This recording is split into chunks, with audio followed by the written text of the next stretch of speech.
Baby कहाँ रह गए तुम? इतनी देर से धूप में खड़ी हूँ, कितनी देर में आओगे?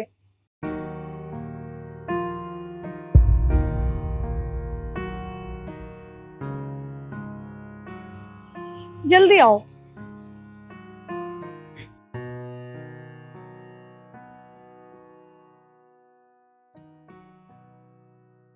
एक मिनट, मेरे हस्बैंड का कॉल है। हेलो। हेलो। रिद्धि। हाँ कृष्ण। कहाँ पे हो तुम? मैं तो घर पे ही हूँ, और कहाँ होंगी मैं? पर घर पे तो ताला लगा हुआ है। तुम घर पे कब आए? मतलब इतनी जल्दी ऑफिस से आज क्यों? एक्चुअली मेरा काम जल्दी खत्म हो गया था ना, इसलिए मैं जल्दी घर आ गया। वो कृष्ण, वो पास में जो टीना नहीं रहती है, मैं उसी के घर पे आई हूँ। तुम एक काम करो, तुम बैठो, मैं आती हूँ थोड़ी देर में। ठीक है।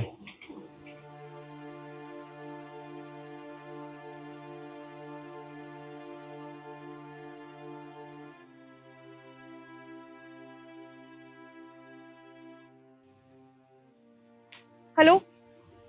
तुम जहां भी हो ना, जल्दी आ जाओ और मुझे घर पे छोड़ कर आओ।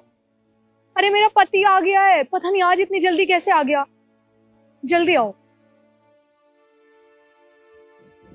वो कृष्ण, थोड़ा सा लेट हो गई मैं। तुम टीना को तो जानती हो ना, मुझसे बोल रही थी कि खाना खा के जा, खाना खा के जा, तो उसी में टाइम लग गया। तुम भूखे होगे ना, मैं खाना लगाती हूँ। ठीक है टीना, मैं तुमसे बाद में बात करता हूँ। Thank you so much. Call पर टीना थी?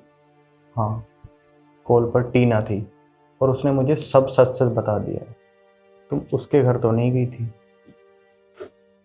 कृष्ण, वो मैं टीना के यहाँ ही थी, मतलब। सोच लो, कोई अच्छा सा बहाना सोच लो। ये कितना झूठ बोलोगी तुम? मैंने आज तुम्हें मार्केट में देखा था और मैंने तुम्हें फ़ोन किया कि तुम कहाँ हो, तो तुमने मेरे मुंह पर झूठ बोल दिया। मैंने तुमसे पूछा तुम कहाँ हो, तुम कहती हो मैं घर पे हूँ। अरे तुम मेरे आंखों के सामने मार्केट में खड़ी हो, क्यों झूठ बोल रही थी तुम?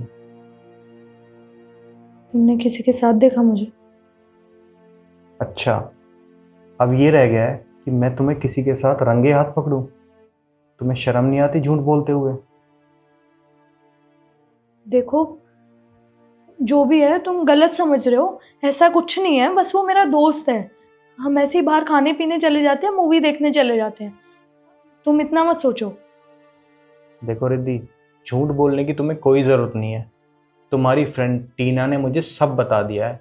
तुम कहाँ जाती हो, किसके साथ जाती हो, कहाँ घूमने जाती हो, क्या करती हो, क्या नहीं करती, उसने एक एक चीज़ मुझे बता दी है। और हाँ, पिछले 1 घंटे से मैं सिर्फ उसी से बात कर रहा था। देखो कृष्ण, तुम्हें टीना की बात पे ट्रस्ट है या मेरी बात पे ट्रस्ट है? और ऐसा क्या देख लिया तुमने? मार्केट में ही तो खड़ी थी ना, ऐसा क्या करने गई थी मैं? तुम तो ऐसे बोल रहे हो पता नहीं मैंने क्या कर दिया हो। ऐसा कुछ नहीं है जैसा तुम सोच रहे हो, और टीना की बात पे विश्वास करने की कोई जरूरत नहीं है। बोल दिया मैंने तुम्हें कि मेरा दोस्त है, बस ऐसे ही घूमने चली गई थी मैं। तो तुम्हारे कहने का ये मतलब है कि मैं टीना की बात पे यकीन ना करूं और तुम्हारी बात पे यकीन करूं?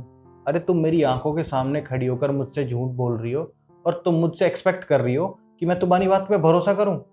और हाँ, टीना ने मुझे सब सच सच बता दिया है। अब तुम अपने मुंह से मुझे बताओ, ये सब कब से चल रहा है और कौन है वो? देखो किशन, ये सब ना तुम्हारी वजह से ही हुआ है। तुम मुझे टाइम तो देते नहीं हो। ऑफिस जाने के बाद तुम्हें ये भी याद नहीं रहता कि मैं रिद्धि को एक बार कॉल कर लूं। और अगर रिद्धि कॉल करे, तुम्हें तो कॉल उठानी नहीं होती। अब मुझे भी क्या पता कि ऑफिस में तुम किससे बात कर रहे हो, कहाँ हो, कितनी रात में घर आ रहे हो। कई बार तो ऐसा होता है कि मैं तो तुमसे पहले ही सो जाती हूँ, क्योंकि मुझे तो पता ही नहीं रहता ना किशन है कहाँ। तुम्हारी वजह से हुआ है सब। अब मैंने दोस्त बना लिया तो तुम्हें इतना बुरा लग रहा है। अच्छा, इसमें भी मेरी गलती है? अगर मैंने तुम्हें टाइम नहीं दिया तो तुम किसी और से बातें करोगी, किसी और के साथ घूमोगी। इसमें भी मेरी गलती बता दी तुमने। और आज जब मैंने तुम्हारी चोरी पकड़ ली, तुम्हें रंगे हाथ पकड़ लिया है, तो तुम उल्टा मेरे ऊपर इल्ज़ाम लगा रही हो। तुम मुझसे ये कह रही हो कि मैं ऑफिस में ना जाने किस किस के साथ घूमता हूँ। अरे तुम मेरे ऊपर इल्ज़ाम लगा रही हो अपनी चोरी छुपाने के लिए। हाँ तो किशन, क्या देख लिया तुमने ऐसा? कहाँ जाते हुए देख लिया मुझे, जो इतनी देर से सुनाए जा रहे हो? अब बस यही रह गया ना मेरे पास कि मैं तुम्हें रंगे हाथ पकड़ूं होटल में। अरे तुम फेक आईडी लेके जाती हो ना, किस किस नाम से तुम एंट्री करती हो, वो सब तो तुम छुपा लोगी। अपना नाम तुम छुपा सकती हो, पर सीसीटीवी कैमरे में अपनी शक्ल नहीं छुपा सकती। मैंने सब देखा है। और हाँ, तुम्हारी फ्रेंड ने मुझे सब बता दिया है, तुम किन किन होटलों में जाती हो और क्या क्या करती हो। हाँ तो चल रहा है मेरा अफेयर, बॉयफ्रेंड है वो मेरा, क्या कर लोगे तुम? अच्छी बात है, उल्टा चोर कोतवाल को डांटे। आज मैंने तुम्हें रंगे हाथ पकड़ लिया तो तुम उल्टा मेरे ऊपर इल्ज़ाम लगा रही हो। और तुमने सही कहा है, मैं कर भी क्या सकता हूँ, क्योंकि मैं एक लड़का हूँ ना। अगर मैं ये बात किसी को कहूँगा जाके कि मेरी बीवी का किसी और के साथ अफेयर चल रहा है, तो लोग मुझे ही ब्लेम करेंगे। न ये समाज मेरा है, न ये कानून मेरा है, क्योंकि सब लड़कियों की सुनते हैं और लड़कियों की मानते हैं। पर हाँ, मेरे पास एक चीज़ है जो मैं कर सकता हूँ। डिवोर्स के पेपर मैंने रेडी करा लिए हैं, अंदर तुम्हारे बेड पे रखे हैं। मैंने तो साइन कर दिए हैं, अब तुम भी साइन कर देना और मुझे माफ़ करना। तो कृष्ण हम बात कर सकते हैं ना,